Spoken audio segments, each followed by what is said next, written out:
नमस्कार मित्रों, मैं हूं आपका मित्र उमेश महादोशी। अभिराम वाणी पर आपका हार्दिक स्वागत है। हम सब जानते हैं कि समकालीन लघुकथा आज साहित्य की केंद्रीय विधा बन चुकी है। व्यक्तिगत और संस्थागत दोनों ही स्तरों पर अनेक साहित्यकार लघुकथा की विकास यात्रा में योगदान कर रहे हैं। अत्यंत सुखद और सकारात्मक बात यह है कि मूल रूप से अन्य विधाओं में सृजनरत रचनाकार अपने अनुभवों, तकनीक और रचनात्मकता के साथ आज बड़ी संख्या में लघुकथा सृजन से जुड़ रहे हैं। इस तरह लघुकथा में नई पीढ़ी का बहुआयामी विस्तार हुआ है, जिसमें अन्य विधाओं के वरिष्ठ रचनाकारों के अनुभवों की संपत्ति भी शामिल है। समय के साथ लघुकथा के महत्व और आवश्यकता को समझते हुए ऐसे जिन लेखकों ने प्रमुखतः 21वीं सदी में लघुकथा को समृद्ध करने का काम किया है, उनके योगदान को अलग से रेखांकित किया जा सकता है।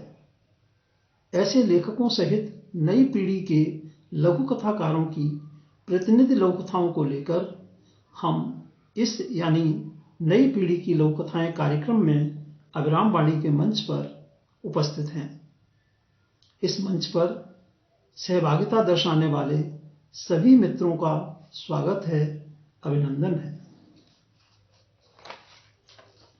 इस कार्यक्रम में प्रत्येक रविवार को अधिकतम 2 लघुकथाएं प्रसारित की जाएंगी।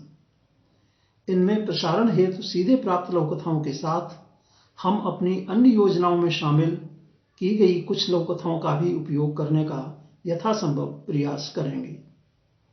अनूठी लघुकथाएं कार्यक्रम के स्थान पर नई पीढ़ी की लघुकथाएं कार्यक्रम अगली सूचना तक जारी रहेगा। नई पीढ़ी की लघुकथाओं के चयन में हमारा प्रयास रहेगा कि ये लघुकथाएं सामान्य पाठकों की पसंद एवं समझ के अनुरूप हों।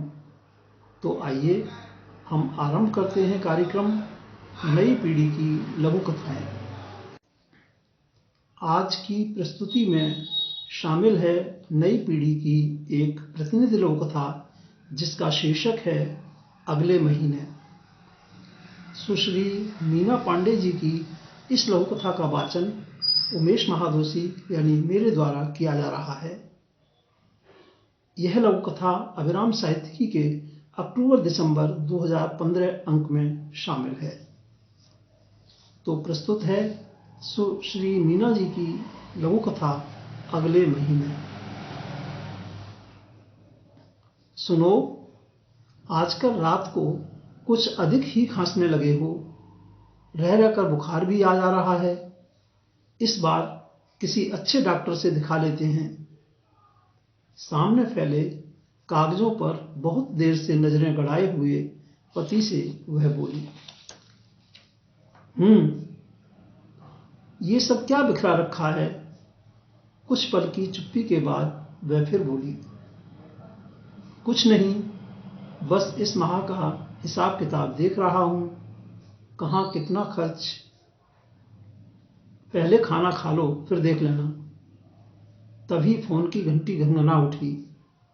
चलो आता हूं का इशारा कर पत्नी को नीचे भेज बात करने लगे। किसका फोन था? खाना परोसते हुए पूछा उसने। बेटी का। कैसी है वो? मुझसे बात नहीं कराई? ठीक है, तुम नीचे थी इसलिए। तो कल हम चल रहे हैं ना डॉक्टर के पास?